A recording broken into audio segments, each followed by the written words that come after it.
Tenemos al doctor Oscar Escola Villacruz, quien es médico tratante activo del Servicio de Cirugía Torácica del Hospital de los Valles, es médico tratante de la Unidad de Cirugía Pulmonar Torácica del Hospital de Especialidades Carlos de Andrade Marín, es máster propio en oncología torácica por la Universidad Cardenal Herrera, diplomado en gerencia en salud para el desarrollo local por la Universidad Técnica Particular de Loja, docente tutor auxiliar en el posgrado de neumología de la Universidad Central del Ecuador. Es médico revisor de artículos científicos en la revista de Ecuador Journal of Medicine de FECIM y FACMED. Es instructor médico de cirugía cardiotorácica en FACMED, trauma torácico y toracocentesis diagnóstica evacuatoria. El doctor Escola intervendrá con el tema simpatectomía toracoscópica, manejo quirúrgico de la hiperhidrosis. Doctor Escola, muy buenas noches, bienvenido una vez más. En este momento usted puede activar el audio y compartir la pantalla de su presentación.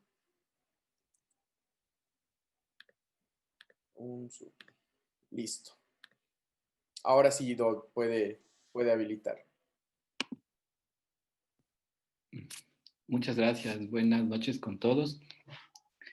Agradeciéndoles por la invitación a este congreso y por haberme tomado en cuenta para formar parte de este grupo de profesionales que hoy han disertado algunos temas de importante interés.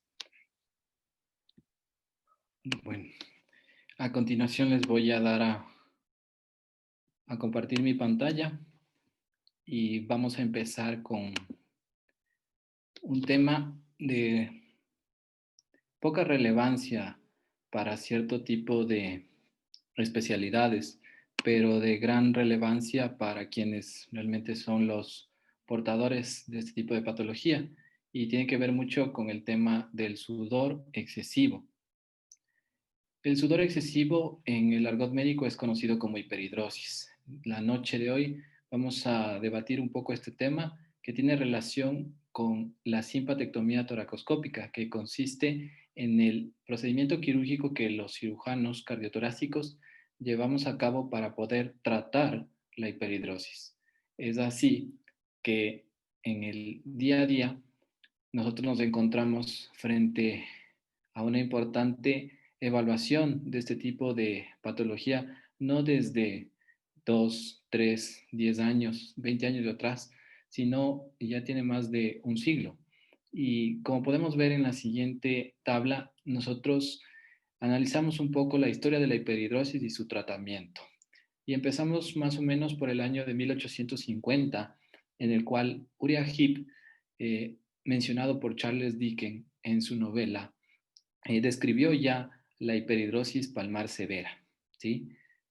Años más tarde, en 1865, fue Cruz quien realizó la primera toracoscopía en un paciente portador de esta patología. Y en 1869, 4 años después, se realizó la primera simpatectomía abierta por Alexander. Ya para los años de 1900, en el de 1920 se realiza la primera simpatectomía para la hiperhidrosis por este autor conocido como Kotsarev. 7 años más tarde, debido a la presencia de nervios aberrantes que se encontraban en el tronco simpático, Kunz fue uno de los principales autores que describió el nervio de Kunz como una aberración del tronco simpático, en el cual el cirujano que llevaba a cargo este tipo de procedimientos debía conocer su anatomía local para no olvidarlo al momento de realizar una cirugía de este tipo y así lograr un cese de la sudoración del paciente. Para el año de 1942, la primera simpatectomía toracoscópica la realizó Hughes y en el año de 1954 ya se habían realizado 1.400 neurectomías toracoscópicas por Cooks. Para el año de 1987, gracias a los avances de la laparoscopía, tras realizar esta colecistectomía laparoscópica videoasistida por Mouret, dio la pauta para que pensemos en que este tipo de procedimiento se podía realizar no solamente en el abdomen, sino a nivel del tórax.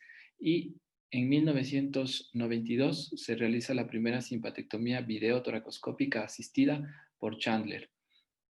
Para el 93, En el primer simposio internacional en Borås, Suecia, Klaas y Drott describieron varias de las técnicas útiles para poder seccionar el nervio simpático en los pacientes que tenían hiperhidrosis. Y en el año 1996, gracias al desarrollo de la Internet, se pudo dar la pauta del manejo clásico de la patología hacia el mundo por el Internet y su difusión a varios números de cirujanos en distintas partes del mundo. Posteriormente, esta técnica fue avanzando cada vez mucho más y hoy por hoy quienes investigan mucho este tema son parte de los chinos, ya que ellos tienen mucha casuística porque lastimosamente este tipo de patología tiene incluso hasta una afectación geográfica, siendo los más afectados los que viven a nivel de la línea ecuatorial. Por eso es que nuestro país, siendo uno de los países que está ubicado a nivel de esta zona, tiene una gran cantidad de afectación y se han identificado no solamente técnicas laparoscópicas utilizando cauterio armónico, sino clipando parte de la cadena nerviosa para ver si existe o no la posibilidad de tratamiento frente a la hiperhidrosis, como lo describió Lin en el año de 1998.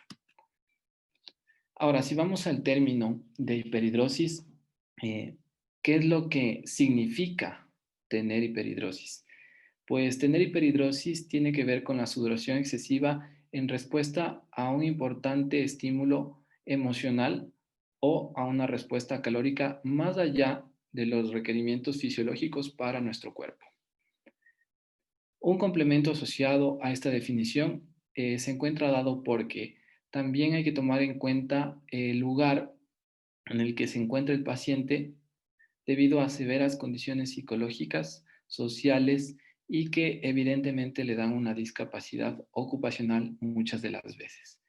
Esto porque, ejemplo, hemos tenido pacientes en los cuales utilizan mucho las manos para trabajar, por ejemplo, los arquitectos y los odontólogos.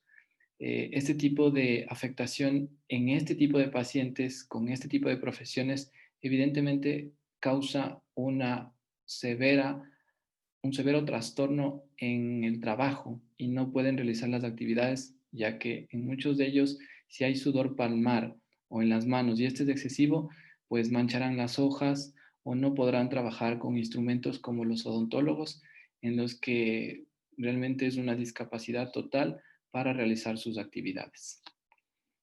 No es lo mismo hablar de hiperhidrosis primaria que de hiperhidrosis secundaria.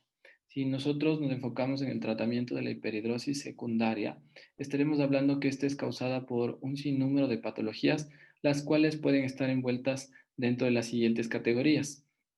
Infecciosa en desórdenes como la tuberculosis o la brucelosis. Endocrinas, en el caso del hipertiroidismo, la diabetes, el hiperpituitarismo, ¿sí? O neuroendocrinas malignas como en el feocromocitoma o tumores carcinoides. Malignas, en el caso de leucemias, linfomas, carcinoma de células renales, neurológicas como en la enfermedad de Parkinson y lesión de médula espinal. Tóxicas en pacientes que tienen alto consumo de alcohol o se mantienen con abuso de sustancias y en el caso de consumo de drogas como por ejemplo en la fluoxetina, en la venlafaxina y en la doxepina.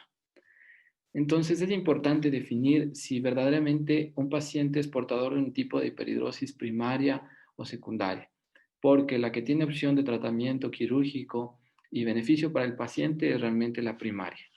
Cuando nosotros realizamos una evaluación de nuestro paciente, tiene que enfocarse mucho la anamnesis y el examen físico en la evaluación de este tipo de patologías, ya que muchas veces parte de estas pueden estar ocultas y desencadenar un proceso de sudoración excesivo en el paciente, en el cual no tendrá cabida el tratamiento quirúrgico y más bien tendrá que ser solucionado este tipo de problemas de forma clínica. Ahora, enfocándonos en el tipo de hiperhidrosis que sí tiene opción de tratamiento quirúrgico, hablamos de la hiperhidrosis primaria, que como su nombre lo indica es idiopática, es decir, no tiene una caracterización etiológica y fisiopatológica muy bien establecida, aunque en este último decenio se ha estudiado mucho todo lo referente a ello. Aparece temprano en la niñez, es una cosa que hay que tomar muy en cuenta muchos de los pacientes a los cuales nosotros valoramos en edades que superan capaz los 18 años de edad, este tipo de padecimiento se presenta en los albores de la infancia, entre los 6, 7, 8 años o quizás más antes, ¿no? Algunos padres incluso en las consultas de sus hijos ya mayores, adolescentes, o que muchas veces ya están en la etapa universitaria, nos han manifestado que ellos han presentado sudor, sea principalmente de las axilas y mayormente de las manos, cuando eran muy chiquititos, incluso yo me atrevería a decir en algunos casos en la etapa de lactantes. Es evidente que empeora en la pubertad y disminuye en la etapa de adulto joven, aunque algunas series de valoraciones de este tipo de pacientes con esta patología describen hoy en día que más bien empeora en la pubertad y empeora muchísimo más en la etapa de adulto joven. Usualmente no se presenta en la noche, es algo que hay que evaluar muy bien cuando se hace el interrogatorio al paciente, ¿no? Si nosotros vemos que este paciente es portador de la patología y nos indica que la sudoración no cesa durante la noche y al siguiente día se presenta muy mojado, por ejemplo, si suda a nivel de las axilas, tenemos que hacer una discrepancia de si verdaderamente es una hiperhidrosis primaria o es un trastorno secundario. De acuerdo a esto, se evalúa mucho la historia familiar y tenemos rasgos de historia familiar positiva con presencia de hiperhidrosis primaria en el 25 a 50% de los casos. Esto quiere decir que aquellos pacientes portadores de la patología tendrán una afectación en el primer grado de la línea de consanguinidad con la presencia de una patología similar o sudor excesivo en alguna otra parte. Predomina en países como Taiwán y los cercanos a la línea ecuatorial, como les manifestaba, y se ha estudiado su relación genética vinculada al cromosoma 14. Afecta a ambos sexos por igual, con una incidencia de entre el 1 al 3%. Y en algunos lugares está relacionado con la presencia del lugar donde reside la persona, el clima y algunas definiciones subjetivas de la patología como tal. Fisiopatológicamente se ha intentado estudiar mucho este tipo de enfermedad, que muchos la consideran como trivial, pero realmente es una patología que, como vimos, crea mucho trastorno psicológico al paciente y evidentemente una afectación notoria. ¿Y cómo sucede todo?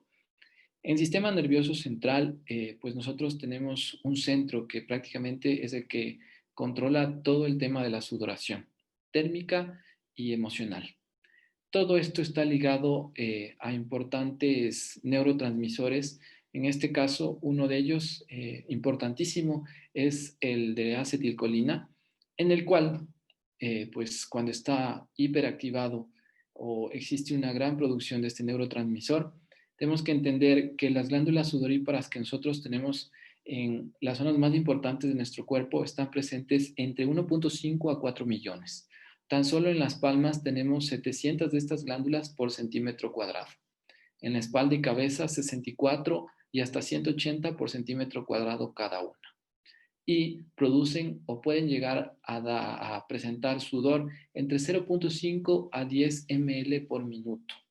Y si una persona está estresada o tiene una carga emocional muy importante, nosotros podemos incluso darnos cuenta que pueden llegar a producir hasta 10 litros de sudor por día.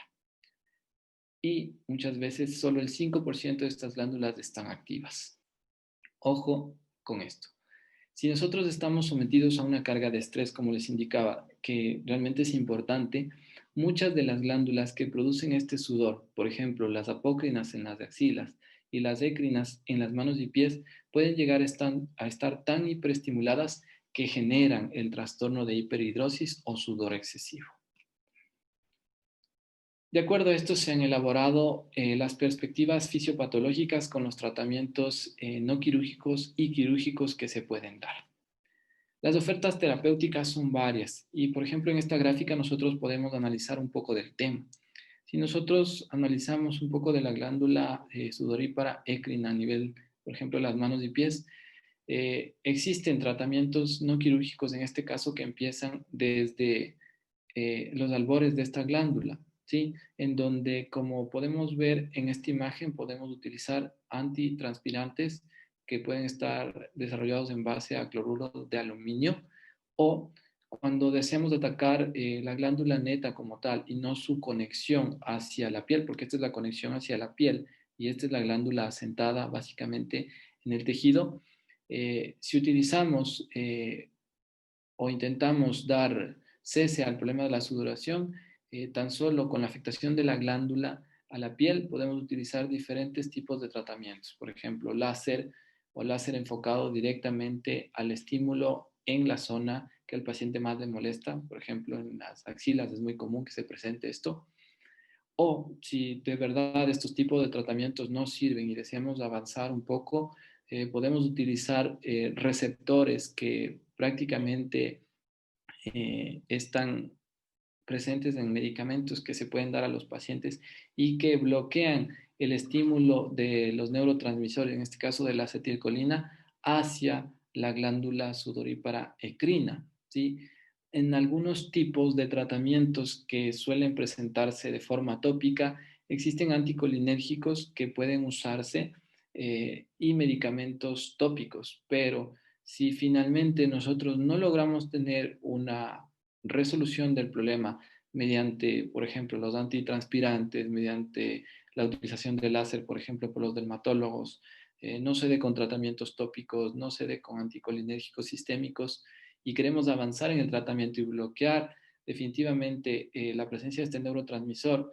En algunos pacientes con una tasa de efectividad que no es despreciable, se puede utilizar incluso la toxina botulínica, porque evidentemente bloquea la acción de este neurotransmisor y evidentemente el paciente va a dejar de sudar en la zona afectada. ¿Cuál es el problema? Que la acción de la toxina botulínica tiene un tiempo de vida útil y en algunas series de pacientes se dice que esta no puede llegar a dar más cabida de tratamiento de los 6 meses de colocada. Es ahí en donde si todo esto de acá no sirve, nosotros vamos netamente ya al tratamiento quirúrgico, que hoy por hoy se consiste como la terapia quirúrgica de oro o el tratamiento gold estándar para aquellos pacientes con hiperhidrosis primaria, que consiste básicamente en realizar una resección de la cadena simpática de acuerdo a la afectación del paciente. Es decir, que nosotros no realizamos una resección de la cadena simpática porque sí, para todos los pacientes con sudor de cara, de manos o de axilas. Nada que ver. Tenemos una selección característica de la afectación de hiperhidrosis por cada paciente y con el tratamiento quirúrgico que éste necesita.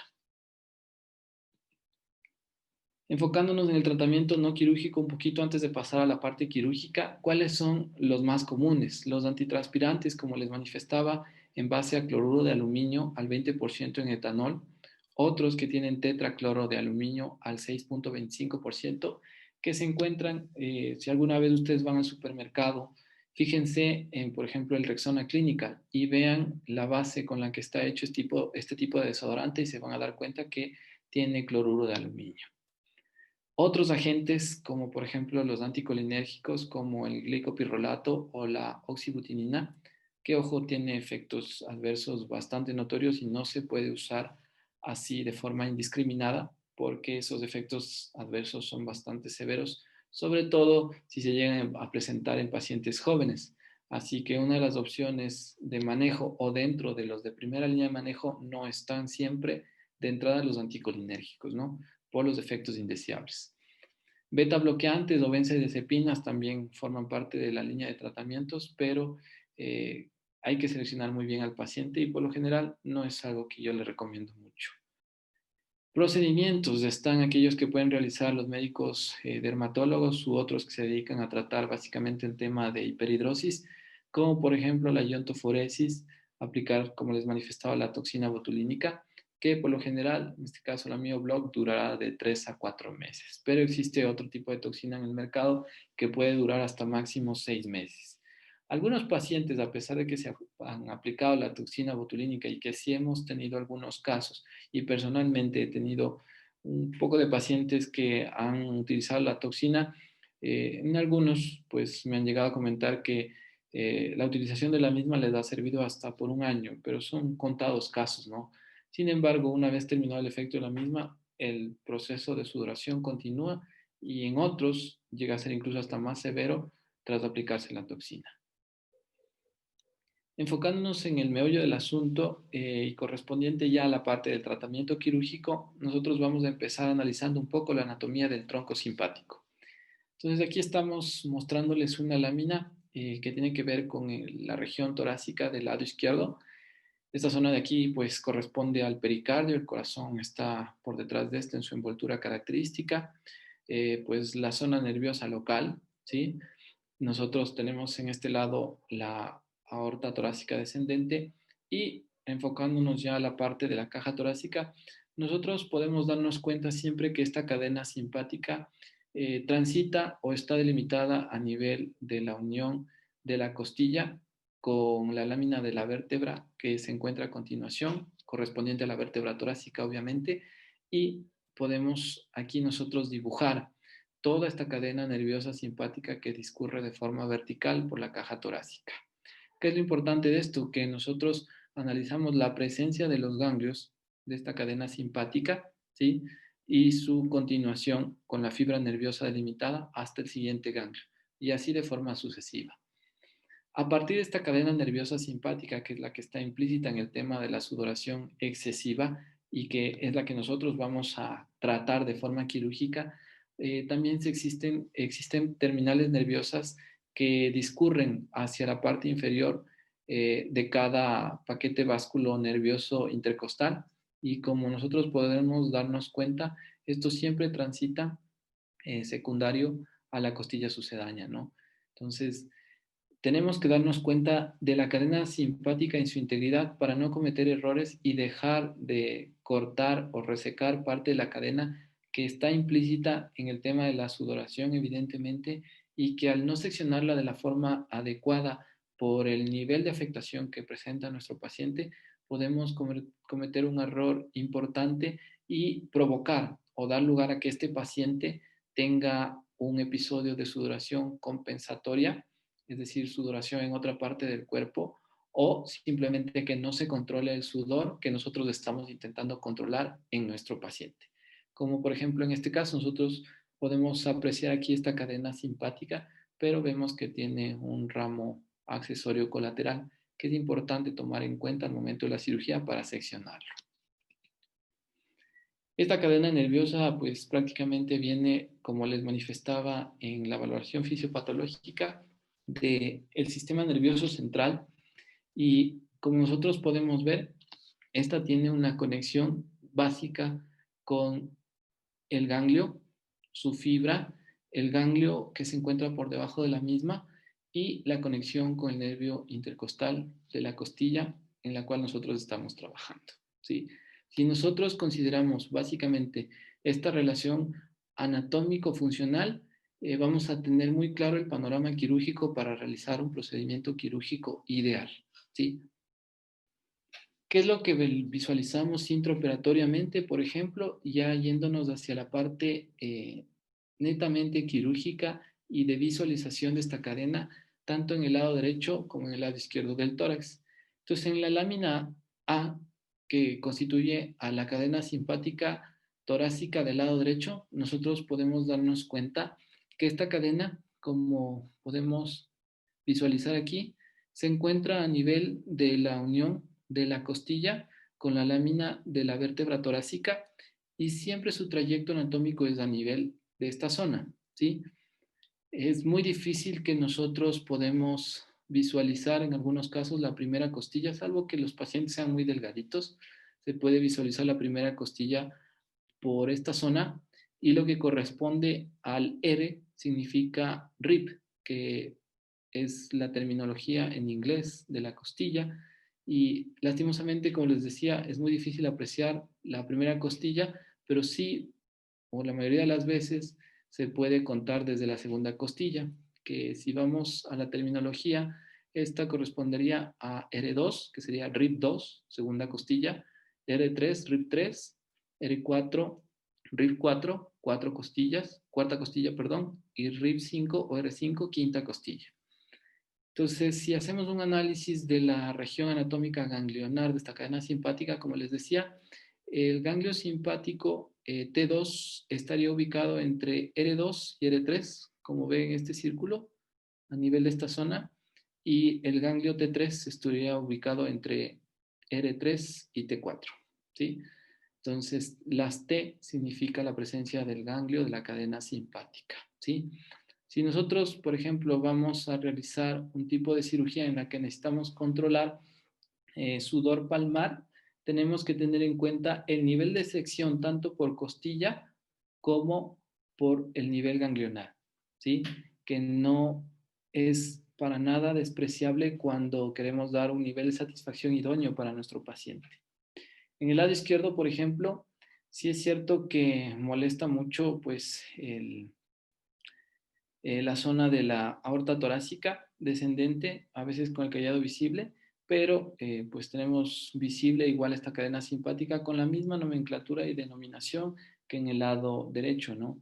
R, que significará costilla, rib de la terminología en inglés, igual R2, R3, R4 y así consecutivamente, y los ganglios, ¿no? Como vimos en el lado derecho, están delimitados de la misma forma.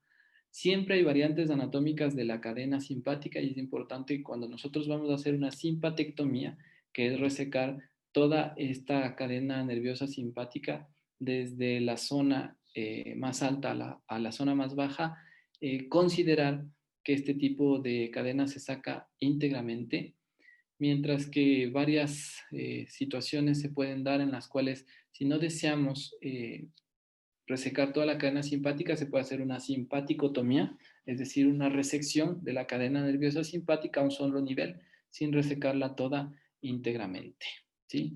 Como vamos a hablar más adelante en la nomenclatura. Esta, por ejemplo, es una lámina en donde nosotros les estamos indicando cuáles son las estructuras anatómicas visibles, ¿no? Entonces, estamos yéndonos hacia la porción más alta de la cavidad torácica y nosotros visualizamos aquí la segunda costilla, R2. Y pues, ¿qué es lo que vemos aquí? Parte de la vasculatura de esta costilla y la región del nervio intercostal, ¿no? Que es lo que señala la flecha. Nuevamente, delimitamos la zona de la porción de nuestra costilla con la unión de la lámina de la vértebra torácica y evaluamos básicamente la zona de la cadena nerviosa simpática, que así, viéndola incluso hasta en este tamaño de acercamiento, podemos darnos cuenta que parecería que no fuera la cadena nerviosa simpática, parecería que está aquí a este nivel, pero es lo que este autor, por ejemplo, nos intenta hacer que nos demos cuenta, ¿no? Que esto más tiene relación con un ligamento de la caja torácica a nivel de los ligamentos directores de la columna vertebral, porque estamos trabajando cerca de la columna vertebral, evidentemente, y la cadena nerviosa simpática que discurre a este nivel con el ganglio, ¿no? Como les manifestaba, entre R2 y R3, ¿sí? Aquí una estructura vascular importante que hay que tomarla en cuenta, porque si ustedes se dan un poquito más de apego hacia la lámina, pueden ver que esta estructura vascular que forma parte de una estructura que viene de la vena ácigos en el lado derecho, avanza con algunas colaterales hacia la vecindad de la cadena nerviosa simpática y muchas veces producen sangrados que si en el intraoperatorio no se logran controlar de forma adecuada, seguramente en el postoperatorio se manifestarán como un hemotórax que evidentemente necesitará una reintervención, ¿sí? Hacia aquí arriba, la vena brachiocefálica. Aquí, por ejemplo, este autor pues ya ha resecado parte de la pleura mediastinal a nivel de la zona de la cadena nerviosa simpática y es para que nos demos cuenta, ¿no? En qué lugar o en qué zona va a trabajar este cirujano para tratar un tema de sudoración en este paciente. Y sí, evidentemente, reseca ambos lados de la cadena nerviosa para, a través de este espacio, con un gancho en L, levantar un poco la cadena nerviosa y cortarla, seccionarla con armónico, con cauterio, pero en este caso él nos describe que hace una simpaticotomía con clip. Aplica un clip en la zona más distal a la presencia del ganglio T3, ¿sí? Seguramente está tratando un problema de sudoración palmar, que ya vamos a visualizar más adelante cuáles son los tipos de sudoración que se pueden tratar con la cirugía por vía torácica.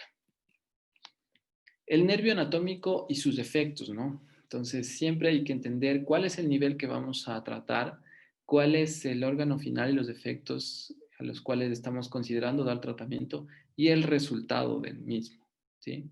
Entonces, si nosotros analizamos este efecto, vamos a entender básicamente qué podría pasarle a nuestro paciente si hacemos una cirugía lastimosamente mal hecha o mal ubicados en la zona anatómica de la sección de la cadena simpática. Si trabajamos a nivel del T1, es decir, de la zona del ganglio 1, que es donde está el estrellado, finalmente vamos a atacar la pupila, el párpado y evidentemente el corazón. El corazón, a menos que todo el tronco simpático sea seccionado o dañado, de T1 a T4, el resultado final es bradicardia o broncoespasmo, que usualmente no ocurre con esta cirugía. En cambio, la sudoración compensatoria puede ocurrir luego del daño en cualquiera de estos niveles, que es algo importantísimo cuando resecamos la cadena nerviosa a una porción más alta. Entonces, T1 ganglio estrellado es algo que evidentemente tenemos que borrar de nuestra cabeza porque no queremos que produzca estos efectos deleterios en nuestro paciente que evidentemente tienen relación con el síndrome de Horner. Cuando vamos hacia T2 podemos intentar controlar el problema de sudoración de cara y evidentemente tiene mucha relación con la parte pues cardiovascular respiratoria a nivel del corazón y el bronquio, ¿no? Y el resultado del efecto será para una cara seca. El T3, cuando tratamos de solucionar problemas de hiperhidrosis axilar, también tiene que ver con la mano, sudoración palmar y pues de la misma forma cardiovascular y respiratorio en corazón y bronquio. Aquí que tendremos como resultados axilas secas y manos parcialmente secas. Si tratamos T4, por ejemplo, a nivel de sudoración palmar, también respiratorio y cardiovascular, corazón y bronquio, tendremos resultados de manos secas, aunque algunos autores han estudiado mucho esto y piensan que el análisis de la mano seca también tiene relación con la sección de la cadena a nivel del T3. Y T5, que ya es un nivel mucho más bajo, que nosotros no lo hemos trabajado así, tiene relación con la parte respiratoria y gastrointestinal, bronquio y esófago. Y resultado del efecto para un tratamiento de nuestro paciente, probablemente nada, porque estamos trabajando ya a un nivel mucho más bajo de un ganglio que no necesitamos seccionar para un tratamiento de nuestro paciente. Ya, si hablamos de terminología en hiperhidrosis, ¿qué es lo que nosotros debemos comprender? ¿Qué términos son comunes al describir la sección de la cadena? Varios, ¿no? Para que nosotros hagamos una caracterización importante de esto, es importante conocer todo lo que en la lámina les voy a indicar. Vamos a utilizar por vía toracoscópica el cauterio, clip o el bisturí armónico. ¿En dónde utilizamos esto? A nivel de la cadena nerviosa, ¿no es cierto? Pero para delimitar esto, nosotros tenemos que contar las costillas. Y si nosotros vamos a contar la costilla, pues esta se la denomina como rib, R finalmente de la terminología en inglés. Es decir, si yo voy a cortar en la costilla, voy a poner en mi nomenclatura, utilicé cauterio en la costilla, es decir, cauterio R. Pero, ¿en qué número de costilla? Entonces, hay que delimitar el número de la costilla en la que se interviene. Entonces, voy a utilizar cauterio en la tercera costilla, cauterio R3, ¿sí? Y finalmente, utilizo cauterio en la costilla R3, por arriba, top en inglés, y por abajo, bottom en inglés. Cauterio R3 top o cauterio R3 bottom. Cuando está por encima de la costilla, R3 en este caso tercera costilla o por debajo de la tercera costilla, bottom, utilizando cauterio. Entendido esto, pues pasamos a la nomenclatura de la cirugía simpática, ¿sí? Una simpatectomía toracoscópica significa que nosotros realizamos o ganglectomía, una ablación total o resección de un segmento de la cadena simpática y ganglios o los dos, ¿sí? Hoy por hoy, muchos de los cirujanos que practican este tipo de cirugía prefieren no hacer una simpatectomía propiamente dicha, sino que hacen una simpaticotomía o una simpatotomía. ¿Qué significa esto? Que solo interrumpen o seccionan de forma simple una parte de la cadena simpática. Como veíamos en una lámina de atrás, el cirujano que había abierto la pleura mediastinal en la parte posterior, pues estaba listo para colocar solo un clip. Entonces eso fue básicamente lo que hizo. Interrumpir la cadena nerviosa en un solo sitio. Es decir, estaba haciendo una simpaticotomía con clip a nivel, por ejemplo, de R4, se me ocurre, de la cuarta costilla. ¿Qué significa un bloqueo simpático? Es un procedimiento potencialmente reversible que consiste en el clipaje de la cadena simpática o inyecciones anestésicas del nervio, como lo que veíamos en la lámina previa, ¿no?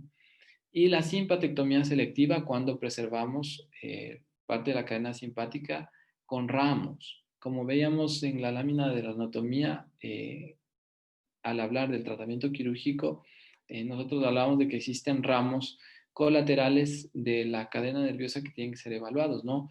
Algunos prefieren preservar esos ramos o, en pocos casos, dividirlos como la presencia de ramos comunicantes para realizar un procedimiento selectivo o de una sola parte de la cadena, ¿sí? En la mayoría de los casos, simpatectomía, yo creo que para hacer algo mucho mejor y darle un mejor resultado a nuestro paciente.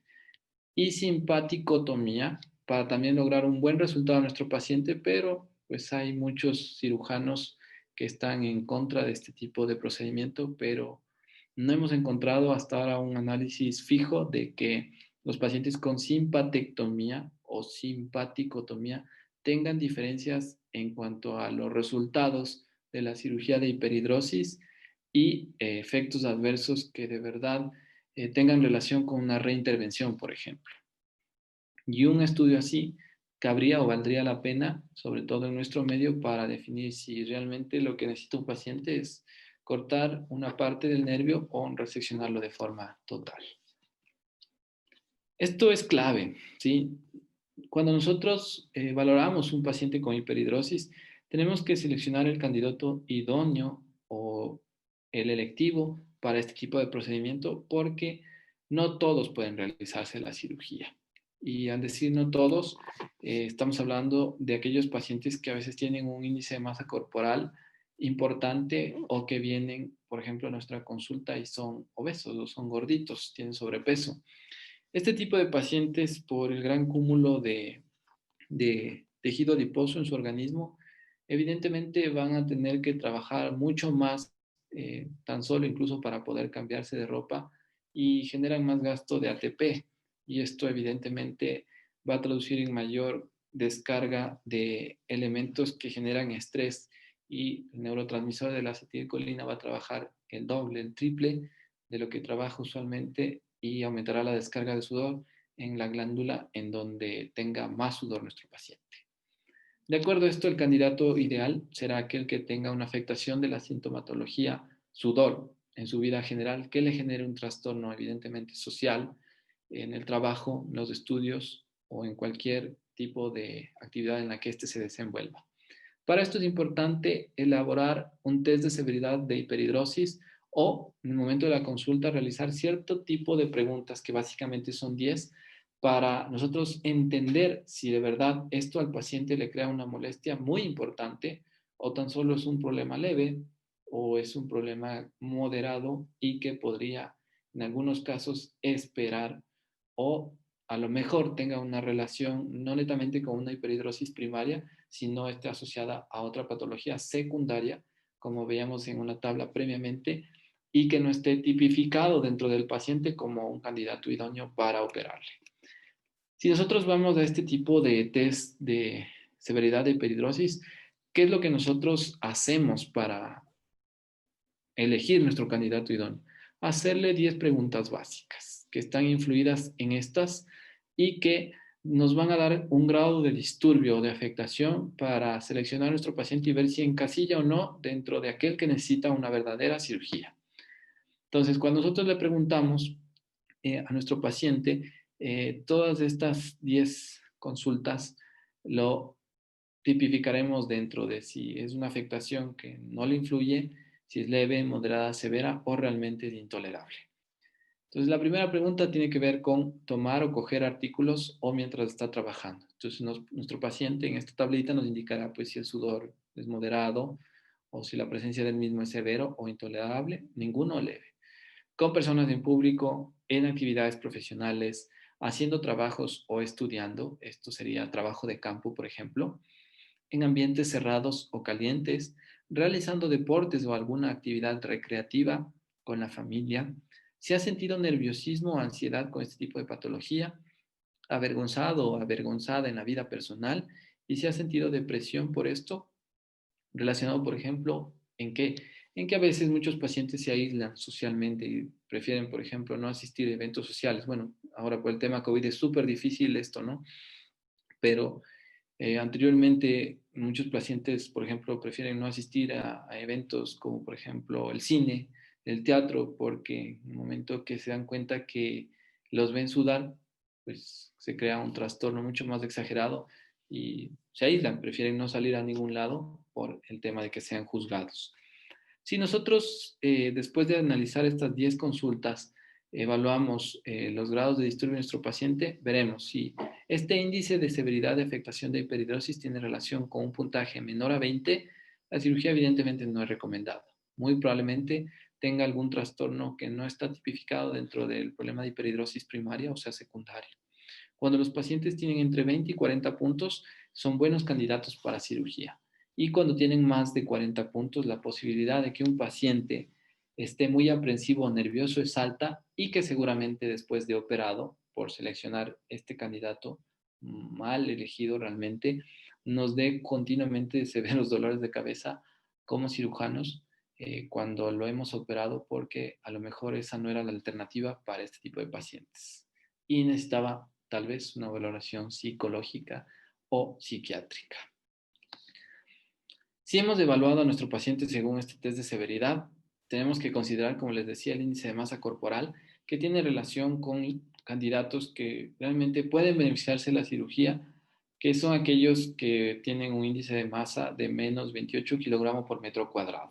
Por eso es importante que una vez que hemos hecho la historia clínica de nuestro caso, tallemos y pesemos a todos los pacientes que vienen a la consulta. Analizar siempre las comorbilidades, enfermedades de base, ¿no? Quizás no sean pacientes que tengan 15, 20, 25 o 30 años, sino que superen este dintel de la tercera década de la vida y estemos frente a pacientes que tengan, por ejemplo, hipotiroidismo. Y si vamos a los disturbios de hiperhidrosis secundaria, estaremos diciendo que este tipo de pacientes a lo mejor no se beneficien de la cirugía, evidentemente, porque la comorbilidad exacerba el problema, ¿sí? Y evidentemente aquellos que no tengan bradicardia, porque como veíamos en el target de afectación por ganglio, si un paciente tiene una afectación cardiovascular y respiratoria, es decir, corazón o bronquio, y nosotros le operamos a este paciente que ya de por sí es bradicárdico, menos de 60, 55 latidos por minuto, evidentemente haremos que por la simpatectomía se reduzca aún más la cantidad de veces con las que late el corazón y posiblemente termine bloqueado. Entonces, analizar bien los pacientes y considerar, por ejemplo, aquellos tipos de pacientes que a lo mejor son deportistas y que por su actividad evidentemente son bradicárdicos de base. Si es prudente o no operar un paciente de esta connotación. ¿Cuáles son las indicaciones para simpatectomía toracoscópica axilar y palmar? Primero, el análisis del índice de severidad de la hiperhidrosis considerado por el cuestionario para hiperhidrosis, en el cual ya habíamos dicho, ¿no?, que de 20 a 40 puntos estamos teniendo un buen candidato para cirugía, menos de 20 puntos la cirugía no ofrece mayor beneficio y evidentemente no hay que proponerles esta como una alternativa porque estaríamos dándole una falsa esperanza a nuestro paciente y más de 40 puntos cuando tendremos pacientes aprensivos. En la edad influye mucho el tema de a cualquiera, ¿sí? Hoy por hoy, algunos autores han considerado que esta cirugía puede realizarse desde pacientes de tan corta edad hasta los 5 años, hasta pacientes, últimamente un artículo que recién salió en la revista de Annals of Thoracic Surgery nos indicaba que esta cirugía puede proponerse a pacientes que tengan más de 55 años, inclusive en los cuales habían analizado una tasa de calidad de vida tras la cirugía que no era para nada despreciable, pero evidentemente en esta había un sesgo, que eran pacientes en los cuales se consideraba en muchos casos sin comorbilidades asociadas, ¿no? Y eso, pues, evidentemente juega un rol importante en el momento de seleccionar a nuestro paciente, porque muchas de las patologías ocultas empiezan a estudiarse entre la edad de los 35 a 40 años de edad, y si alguna de ellas está identificada, se habla que pueden ser ya tratadas a partir de los 45 años de edad. Entonces, ahí el sesgo de la edad importante para cualquiera. Robert Setfolio, en, en un artículo publicado en la misma revista, pues nos indica que la edad idónea para operar un tipo de paciente con esta patología es entre los 16 años o menos, refiriéndose hasta un mínimo, ¿sí?, de 13 años de edad, logrando o esperando que los pacientes que han presentado sudor en la etapa de la infancia alcancen un poco el tema de la pubertad, y una vez que está pasado, ha cedido todo el tema de la descarga hormonal tanto para hombres como mujeres, se piense ya que la opción de corrección sea hasta máximo los 25 años de edad. Pero nosotros, hablando de la parte intrahospitalaria, en la zona pública hemos podido operar pacientes incluso hasta más de 40 años de edad. Pero de 16 a 25 años yo creo que siempre van a ser candidatos idóneos en los cuales, si cumplen los criterios de selección, podrán ser operados y tendrán efectivamente una tasa de resultados mucho mejor que para los pacientes de menos o más edad que las que les indico aquí. ¿Cuáles son las contraindicaciones para la simpatectomía toracoscópica axilopalmar? Básicamente existen las absolutas y las relativas. Las absolutas en cuanto a la coagulopatía no corregida, y esto hay que tomarlo con pinzas porque a lo mejor será un paciente que tiene una leucemia, un linfoma, ¿sí? Analizar esto, ¿no? Porque quizás estamos tratando otro problema y no el de una hiperhidrosis primaria. Asociación de enfermedades cardíacas, evidentemente, porque si el paciente es bradicárdico de base o tiene algún problema con su trastorno del ritmo, no podrá ser operado. Y relativos a aquellos que tienen adhesiones en la caja torácica. Y cuando el cirujano no está familiarizado con este tipo de procedimiento quirúrgico o no conoce el tema de la parte clínica para seleccionar un candidato idóneo, y mucho menos está experimentado para realizar una cirugía de este tipo. En la técnica quirúrgica, ¿cómo nosotros realizamos una intervención quirúrgica a estos pacientes? Pues este tipo de cirugía se realiza con un paciente en el cual nosotros le recostamos boca arriba en la cama de la sala de operaciones, y lo que hacemos enseguida es proceder a darle anestesia, y la anestesia es general. Hoy por hoy estamos utilizando tubos de ventilación simple, aunque lo idóneo sería trabajar con tubos de ventilación doble lumen, es decir, para trabajar a nivel de la cadena nerviosa simpática que se encuentra en la parte posterior del tórax, colapsando el pulmón con este tubo de ventilación doble lumen. Sin embargo, hoy utilizamos, si es que no hay esa posibilidad o los tubos evidentemente son muy costosos, insuflación de CO2 o dióxido de carbono, así como las cirugías para la parte abdominal, pero para el tórax, con la diferencia de que no se usa la misma cantidad de presión en milímetros de mercurio. Los brazos de nuestro paciente estarán abducidos en posición de crucifixión, como podemos ver la imagen, con una amarra o un sostén para las muñecas o el antebrazo, evidentemente, a que no caiga, porque vamos a trabajar a nivel de la región axilar y torácica, ¿sí? La posición de nuestro paciente será no de decúbito dorsal total, sino de semisentado. Por eso es que evidentemente tenemos que colocar amarras en el antebrazo, en las muñecas, para que estos brazos no caigan. Y hoy por hoy ya se están realizando cirugías de ultra mínima invasión, es decir, procedimientos en los cuales se realizan incisiones de hasta 3 milímetros y se trabaja con un solo puerto.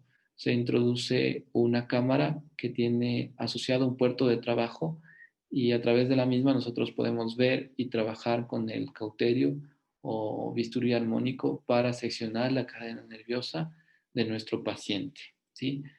Sin embargo, la técnica empezó como una variante de un montón de puertos, y la clásica es la que se describe como dos puertos, uno de 5 milímetros a nivel de la axila y otro de 5 milímetros a nivel de la línea axilar anterior, que coincida más o menos con el cuarto espacio intercostal o a nivel del pezón, ¿sí?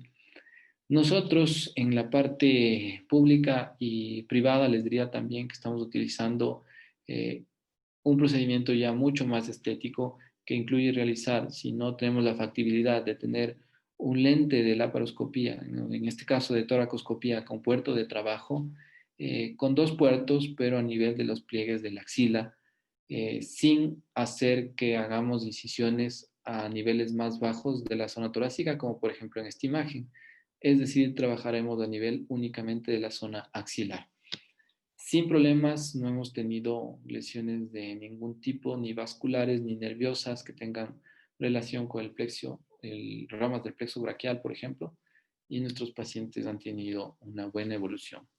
Insuflación de CO2 si no tenemos la posibilidad de un tubo doble lumen utilizando hasta 8 milímetros de mercurio dentro de la cavidad torácica.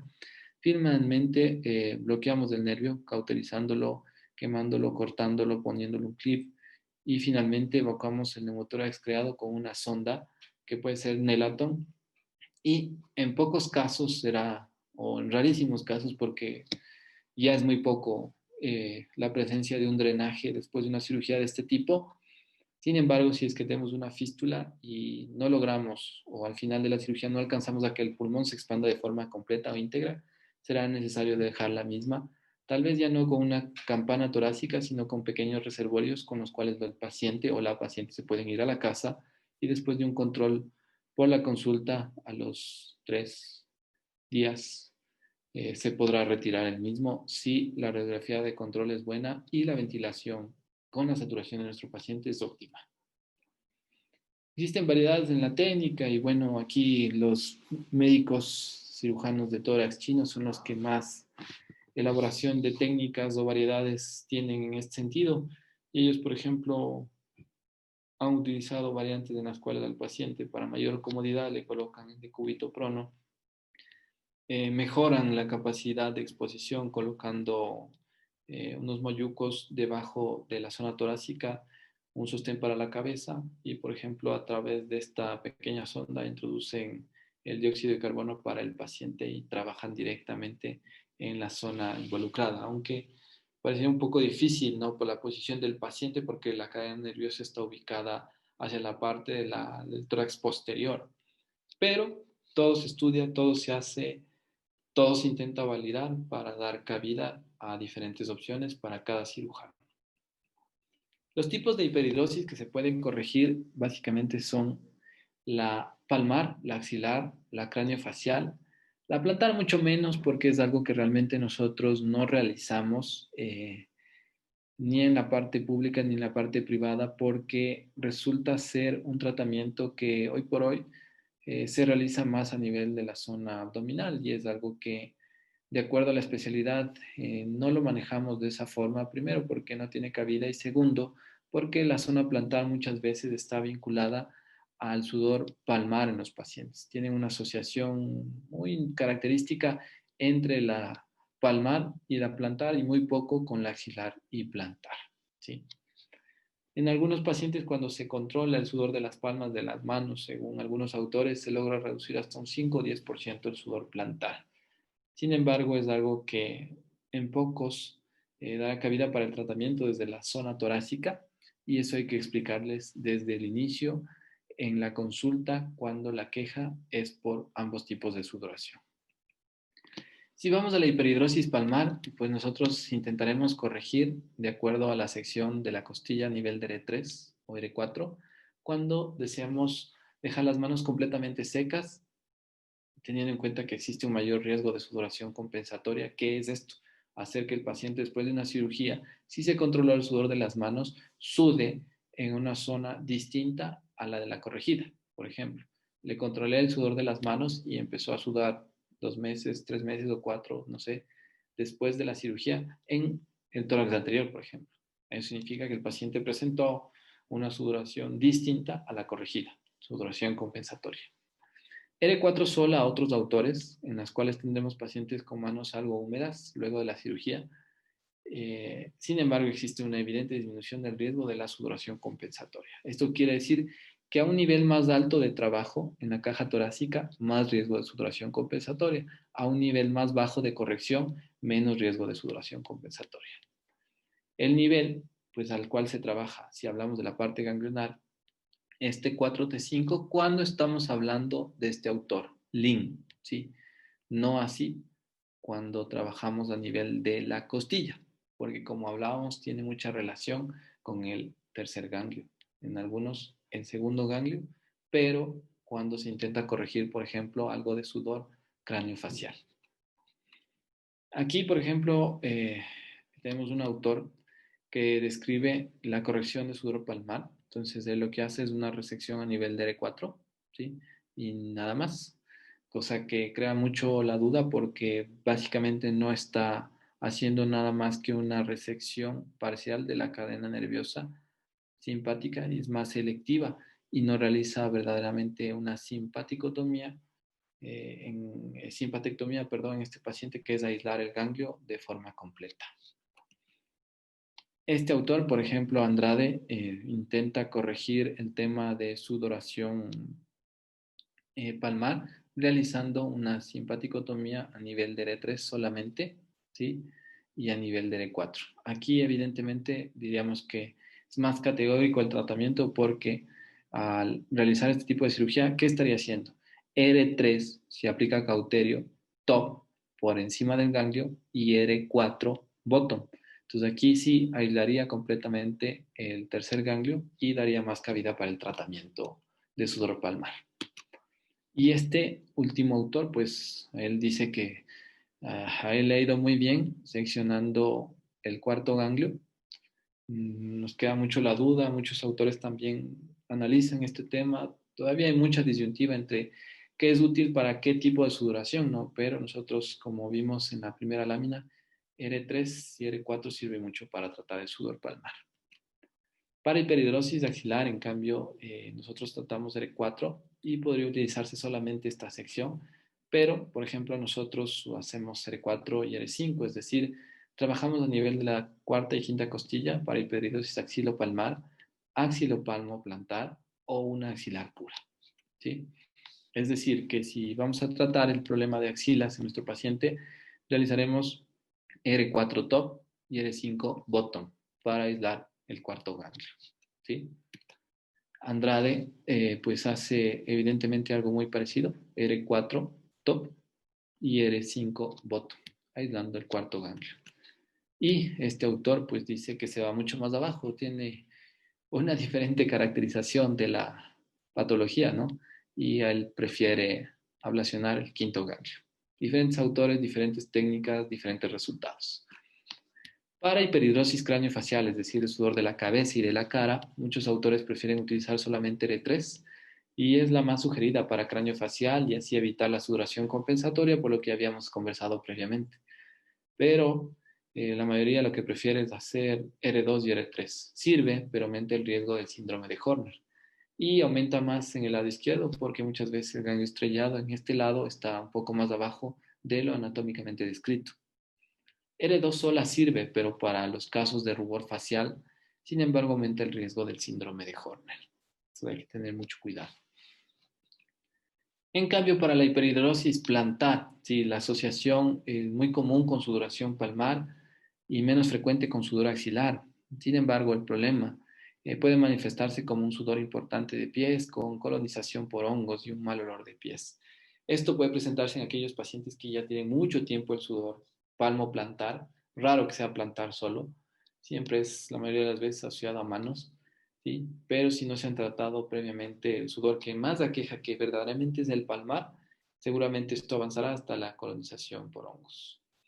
El nivel está descrito por el nivel del tercer ganglio y o la simpatectomía lumbar retroperitoneal. Como les decía, algunos prefieren aislar el tercer ganglio, es decir, R3 y R4, porque existe un porcentaje bajo de 5 a 10% de los pacientes en los cuales el sudor plantar disminuirá en hasta un 10%.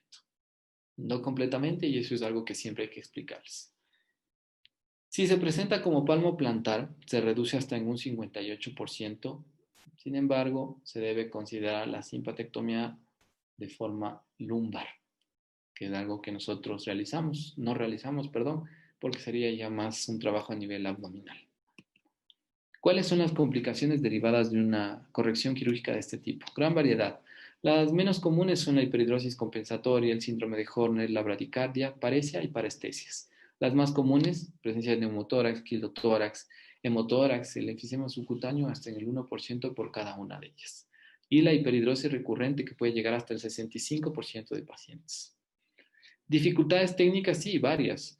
Por ejemplo, adherencias pleurales, lóbulo de lásigos en el lado derecho, bradicardias transitorias que muchas veces a nosotros nos dejan un poco en jaque, ¿no? Porque siempre lo idóneo es corregir o iniciar la corrección por el lado izquierdo. Muchos autores dicen que no importa el lado por el cual se inicie, pero la mayoría de textos y algunas revisiones de diferentes autores indican que preferentemente se inicie por el lado izquierdo para justamente evaluar esto de la bradicardia transitoria.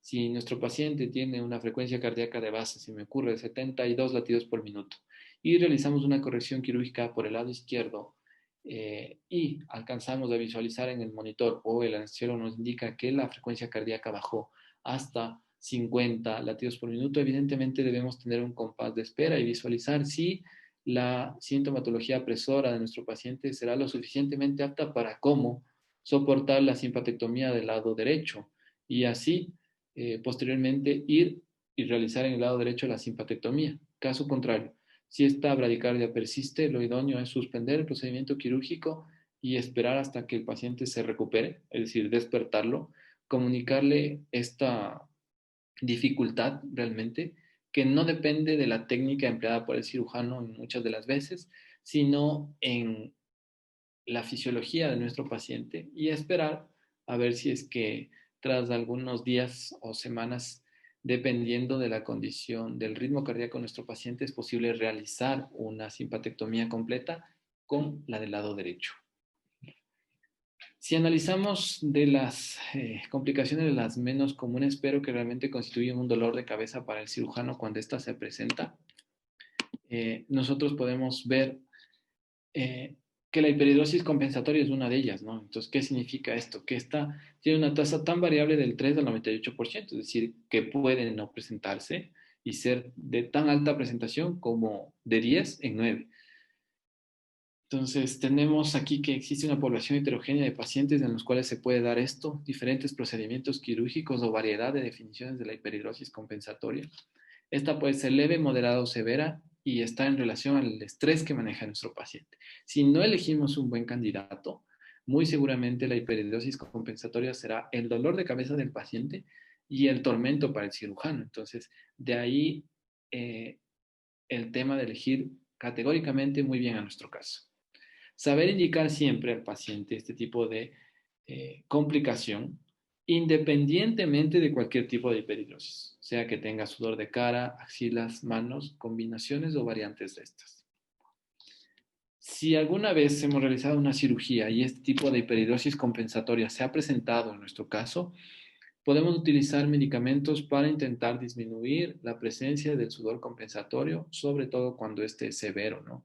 Uno de esos medicamentos, pues lo constituye los anticolinérgicos, entre ellos la oxibutinina, que puede utilizarse, por ejemplo, por 7 días con una dosis de 2.5 miligramos una vez al día, avanzando hasta 2 veces al día por 8 a 14 días, viendo cómo está la distribución del sudor compensatorio en nuestro paciente, si ha mermado o ha logrado disminuirse en una forma bastante aceptable. O considerar la misma por 21 días y más hasta una dosis de 5 miligramos 2 veces al día. ¿Cuál es el problema de esto? Que tienen evidentes efectos adversos como retención urinaria, resequedad de la piel, que no les gusta tener a los pacientes y mucho menos enrojecimiento facial, que son los efectos deleterios más importantes de este tipo de medicamento y que si a un paciente de edad le cuesta mantener la presencia de alguno de ellos, imagínense en un paciente que haga sudor compensatorio y tenga 18 años. Entonces, es un dolor de cabeza. ¿Cuáles son los resultados del uso de la oxibutinina? ¿Sirve o no sirve? En pacientes satisfechos en más del 70% de hiperhidrosis compensatoria, pero sobre todo cuando esta ha sido severa. Y se ha intentado corregir, por ejemplo, sudor de palmas y axilas. La media de seguimiento de 377 días. A largo plazo, el tratamiento fue inefectivo en un 25% de pacientes, sobre todo por la presencia de boca seca y somnolencia. Cuando la hiperhidrosis compensatoria se presenta en abdomen y espalda preferentemente, el uso de la oxibutinina tiene cabida, ¿no? Pero hay que indicar muy bien a los pacientes que este 25% realmente es la presencia de un uso inefectivo de la medicación para control del sudor compensatorio. Muchas veces el síndrome de Horner puede estar presente en una cirugía mal realizada, sobre todo cuando se realiza un conteo anormal de las costillas y se reseca el ganglio a nivel de una porción muy alta por, a su vez, un conteo no idóneo de las mismas. El síndrome de Horner tiene una tasa de aparición en entre el 0.7% al 3% de pacientes y es evidentemente necesario comunicar al paciente, ¿sí? Este se presenta tras localizar mal la segunda costilla, utilizando cauterio o traccionando mucho la cadena simpática. Por eso hay que tener cuidado de no estirar la cadena nerviosa para no crear daño en el ganglio estrellado y provocar este síndrome. En el caso de los pacientes que tienen pues el ganglio estrellado puede estar más bajo en el lado izquierdo que en el derecho y es evidentemente que hay que tener mucho cuidado, sobre todo cuando intentamos hacer una simpatectomía eh, ubicando la tercera costilla, por ejemplo. A veces está bajo la tercera costilla. Bradicardia. Si nuestro paciente tiene una bradicardia sostenida o permanente, es decir, late a menos de 55 latidos por minuto de preferencia, no realicen la cirugía. Siempre valoren un paciente con un electrocardiograma dentro de los exámenes preoperatorios. No se olviden nunca de esto porque es importante categorizar a nuestro paciente y valorar la frecuencia cardíaca por un pulso oxímetro muchas de las veces no sirve. Tenemos que ser más justos y para nosotros y para el paciente, solicitando exámenes que estén dentro del gabinete, que no son caros, no son extensos y que están al alcance de nosotros y del paciente, para así no cometer errores.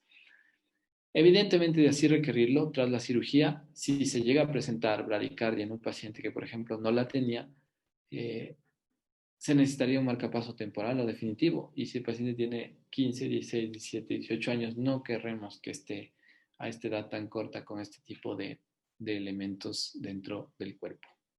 Comunicar al paciente siempre de esta probable complicación, sobre todo en aquellos que ameritan un tratamiento quirúrgico por la severidad de la hiperhidrosis y que llegan con un control de electrocardiograma así. Paresia y parestesia, sí, por la posición, muchas veces debido a la presencia del gran tiempo de permanencia de los brazos en abducción, es decir, abiertos, sobre una tabla o colchones o en lo que estén apoyados, con elevación del tórax, ya que elongan posiblemente el plexo braquial. Y fuera de que nosotros trabajamos a nivel de la zona axilar, tal vez no estando cerca de estas estructuras, pero sí por una tracción pues no adecuada, este se puede elongar y sus ramas pueden provocar este tipo de problemas al paciente y seguramente van a comentarnos esto los pacientes y en algunos casos podrán durar hasta 3 días o mucho más, pasando las 3 semanas.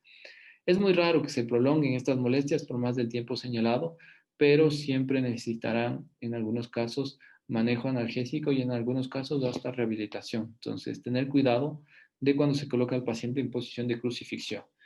Muchas veces este tipo de cirugía es rápida, ¿sí? Yo he visto cirujanos que la realizan hasta en 15 minutos, bilateralmente, 20 minutos, pero no es cuestión de rapidez, ¿sí? Parece ser sencillo, pero hay ciertas cosas y tips importantes a la hora de realizar un tipo de procedimientos de este tipo. Novedades quirúrgicas, por ejemplo, con el robot. Hoy tenemos la facilidad de tener este sistema ya en 2 hospitales de la ciudad de Quito y dice que la literatura que es tan sencillo como en 2 simples pasos. Entrada de todo el instrumental al tórax por mínima invasión y la simpatectomía.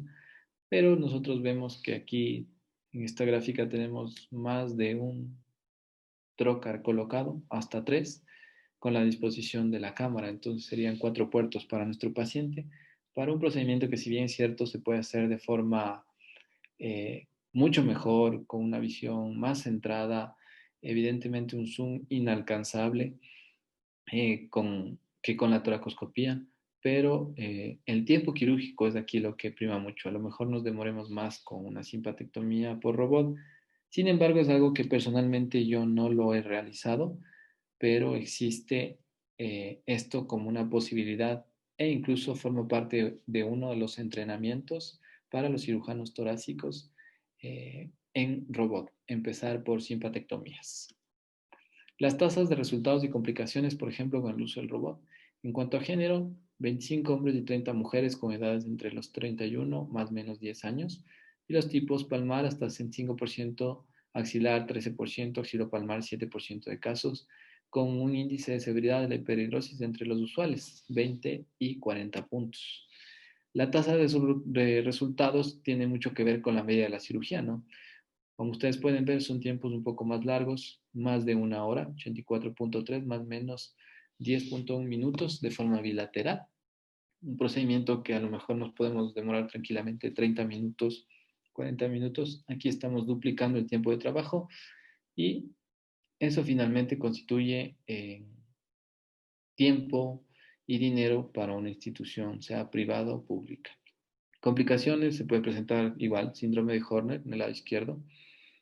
Un caso, por ejemplo, bradicardia 2, tosis palpebral transitoria, disestesia de la mano derecha, hiperhidrosis compensatoria en 4. Media de hospitalización de 1 a 4 días, cuando muchas veces nosotros podemos realizar una cirugía de este tipo como un procedimiento del día o ambulatorio por vía toracoscópica. Seguimiento de 21 más o menos 2 meses, con el 26% de pacientes satisfechos y 4% insatisfechos. Ahora, la simpatectomía toracoscópica para hiperhidrosis compensatoria es algo que se ha estudiado mucho en este corto tiempo, realmente en estos últimos 3 años, y algunos autores han descrito en base a algunas series de editoriales y comentarios en algunas revistas de auge del argot de cirugía cardiotorácica. Y hoy por hoy, por ejemplo, están realizando una simpatectomía para controlar este tipo de sudor en los pacientes, que la mayoría de las veces tiene que ver con sudor compensatorio a nivel del tórax y la región de la espalda o lumbar baja, en la cual pueden realizar una simpatectomía más baja en el tórax, es decir, esta fue la que realizaron, por ejemplo, a nivel más alto previamente. Y hoy por hoy lo que hacen es una simpatectomía a nivel de R5 hasta R8. Es decir, que trabajan en la cadena simpática a nivel de la porción más baja del tórax para controlar el sudor compensatorio en los pacientes, como ustedes pueden ver en esta lámina. El paciente está siendo resecado su cadena simpática a nivel de la porción más baja torácica y en esta lámina estamos identificando qué es lo que va a hacer el cirujano, ¿no? Resecar básicamente toda la porción de la cadena simpática desde R8, R7, R6 hasta R5. Y la otra, que por ejemplo aquí ha hecho una simpaticotomía, una resección del ganglio por hiperhidrosis palmar, ¿sí? Y consecutivamente este desarrolló compensación en la región torácica anterior y posterior y realizó esta simpatectomía como una reoperación para controlar. Resultados todavía no muy categorizados, algo que todavía está en estudio. Evidentemente se debe tener muy en cuenta que una reintervención por un caso de sudor compensatorio es algo que hay que tomar con pinzas y analizarlo muy bien, ¿sí? No todos los pacientes son candidatos. Esto me pareció muy interesante, ¿no? Que es analizar si es que existe una posibilidad de ver si un paciente con una cirugía en la cual utilicemos medios tan sencillos o de cabida dentro de nuestro quirófano, eh, la posibilidad de una valoración clínica completa, pensando en que la cirugía consideraríamos como un éxito o no, de acuerdo a una patología característica. ¿Qué significa? Por ejemplo, en este estudio intentaron ver si el sudor palmar o la hiperhidrosis palmar severa de un paciente se podría controlar utilizando tan solo el pulso oxímetro. ¿Cómo? Valoraron el índice de perfusión para una simpatectomía toracoscópica total. ¿Qué es el pulsioxímetro? ¿Qué es lo que hace? Se relaciona con el índice de perfusión, midiendo las pulsaciones por el flujo de oxígeno dado. La simpatectomía toracoscópica incrementa el flujo sanguíneo.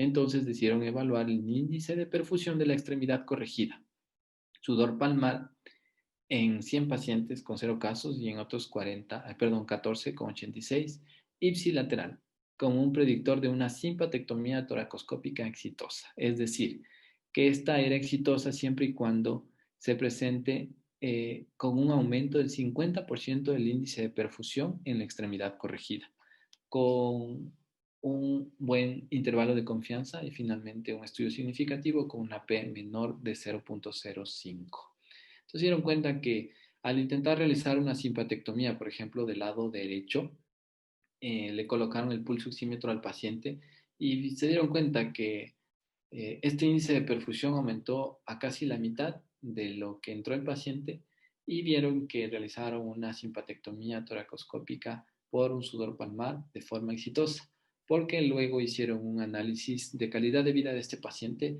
y ninguno de los tratados tuvo recidiva local o se quejó de sudor compensatorio y mucho menos de recidiva del sudor en la extremidad afectada. ¿Se puede hacer? Sí. ¿Vale la pena replicarlo? Tal vez sí. En quirófano utilizaremos esta como una posible técnica, sobre todo aquellos pacientes que vienen por sudor palmar. ¿Cuáles son las conclusiones? ¿Qué es lo que se debe hacer? Seleccionar siempre para la simpatectomía candidatos idóneos, para nosotros aptos, promoviendo una anamnesis y examen físico idóneos, solicitando un X de tórax de forma adecuada y pidiendo un electrocardiograma y laboratorios acertados para nuestro paciente. Siempre informar de los riesgos y beneficios de este tipo de cirugía y considerar un consentimiento informado acorde a lo que el paciente se va a intervenir. Hay que recordar que estos pacientes pueden tener altísimo chance de desarrollar sudor compensatorio y eso es algo que hay que informar siempre. Y por el tipo de patología, elegir la cirugía con la técnica quirúrgica idónea. No es lo mismo, como vimos en las láminas anteriores, tratar sudor de cara que sudor de manos o sudor de axilas. Cada uno tiene sus variantes y existe un nivel de resección para la cadena nerviosa simpática. Si vamos a seleccionar la sección de la cadena simpática a nivel de la afectación que presenta nuestro paciente, ¿qué es lo que haremos? Por ejemplo, R3 utilizaremos para sudor facial, considerando la posibilidad o no de sudor compensatorio. Si vamos a seleccionar R3 para, por ejemplo, sudor palmar, entenderemos que la sección a este nivel nos dará apremio para tener las manos secas y mayor o menor riesgo de hiperhidrosis compensatoria. Si vamos a resecar R4, sin embargo, este puede ser utilizado para sudor de axilas y también de manos, pero con un discreto grado de humedad, si es lo que desean los pacientes. Porque hay algunos que dicen, no, doctor, yo he sudado toda la vida, déjenme las manos totalmente secas. Entonces iremos a tratar R3. Si quieren tener las manos con algo de humedad y no usar crema de por vida, porque a veces es necesario mantener las manos hidratadas cuando hacemos una sección a nivel de la tercera costilla, haremos R4. ¿Sí? R2 utilizaremos para sudor craneofacial, menos para cráneo, un poco más para rubor facial. ¿Sí? Sin embargo, este tiene un altísimo chance de desarrollar hiperidosis compensatoria. Muchas veces cráneo facial se puede llegar a tratar de la misma forma, como les decía acá, tan solo con la sección a nivel de la tercera costilla. Y otro autor, como describía, a nivel de R5 para axilas, pero es un poco raro, no muy común en nuestro medio. Descripción terapéutica protocolaria. Por ejemplo, simpatectomía para manos secas. Si vamos a utilizar el tipo de instrumento, en este caso cauterio, el número de la costilla, no olvidarse, R3 o R4, y el nivel de sección, R3 alto, R4 bajo. ¿Sí? Complicaciones, sí, puede ser cirujano o paciente. Cirujano porque a lo mejor necesitamos revisar la técnica quirúrgica que utilizamos previamente en nuestro caso y el porqué de circunstancias dadas en nuestro paciente luego de operado y plantear la posibilidad de una nueva solución quirúrgica o cuestionarse si este paciente o no debe ir a una reoperación. El paciente, evidentemente, vinculado a qué tipo de queja tiene, qué tipo de hiperhidrosis compensatoria, si la presenta, la tiene y en dónde está ubicada, y otras complicaciones que forman parte de las descritas. ¿Qué nos falta? Nos falta medir. o comprobar el nivel de satisfacción de los pacientes con la cirugía hecha. Eso es algo que recién hoy por hoy estamos haciendo y hemos elaborado un cuestionario y de acuerdo a esto estoy intentando sacar un cúmulo de pacientes intervenidos por hiperhidrosis, eh, elaborando una encuesta para valorar su nivel de satisfacción con la cirugía por el problema corregido. Es algo que a lo mejor nos dé luces en un poco más de un año frente a los distintos casos de patología por hiperhidrosis que hemos tenido y la cirugía que le hemos realizado, si ha solucionado o no su problema y en qué grado. Seguimiento, un registro de al menos por 12 meses. Muchos pacientes que nosotros vemos por esta patología tendrán un seguimiento de no más allá de 3 meses y por el tema público a lo mejor no hay cabida para continuar el seguimiento y se queda ahí y a algunos incluso se les da hasta el alta y regresarán solo si la molestia continúa, pero es muy raro que algunos regresen. Alguna vez probar con el robot es una opción también. Habrá que hacer entrenamiento, obviamente.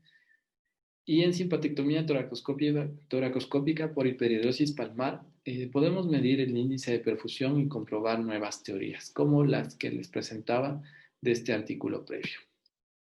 Creo que eso es lo más importante en hiperhidrosis. Es un tema bastante interesante, bastante detallado en la patología y que cabe mucho para resaltar en el tema que hoy en día hemos intentado presentar a ustedes, ¿no?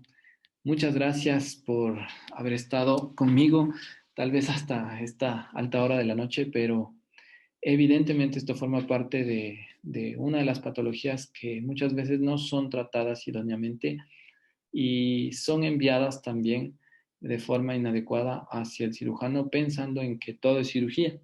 Y como pudimos darnos cuenta, tenemos que elegir muy bien al paciente. No todos son candidatos ideales. Muchas gracias. Doctor Escola, buenas noches. Muchísimas gracias por su exposición. En cuanto a las preguntas, si nos puede regalar unos minutos más de su tiempo para poder dar respuesta. Claro que sí. Una de las preguntas sería, ¿cuáles son las posibilidades de manejo con el paciente una vez que se ha presentado síndrome de Horner? Bueno, tenemos pocos pacientes en los cuales hemos visto que después de una cirugía hemos tenido síndrome de Horner, ¿no? Más característicamente he visto pacientes en los cuales la patología se ha presentado en el lado izquierdo, sobre todo por la sección de la cadena, no diría a un nivel inapropiado, a lo mejor por tracción. Y el nervio simpático es muy lábil en cuanto a la resección por un problema craneofacial, donde el problema es más alto, ¿no? Si alguno de ellos llegase a desarrollar Horner, tendremos que hacer realmente una terapia de rehabilitación en ese paciente porque a nadie le va a querer gustar estar con el párpado caído, con la pupila pequeña y a pesar de que se ha corregido el problema de sudoración, lo único que podemos dar cabida aquí es terapia de rehabilitación. No podemos nosotros corregir esto nuevamente con una nueva cirugía o realizar una reconexión nerviosa, por ejemplo, porque este tema se ha discutido mucho en algunos simposios, en algunos cursos y es evidente que crea un problema para el paciente y lastimosamente este tipo de problema lo vemos más cuando intentamos controlar rubores faciales.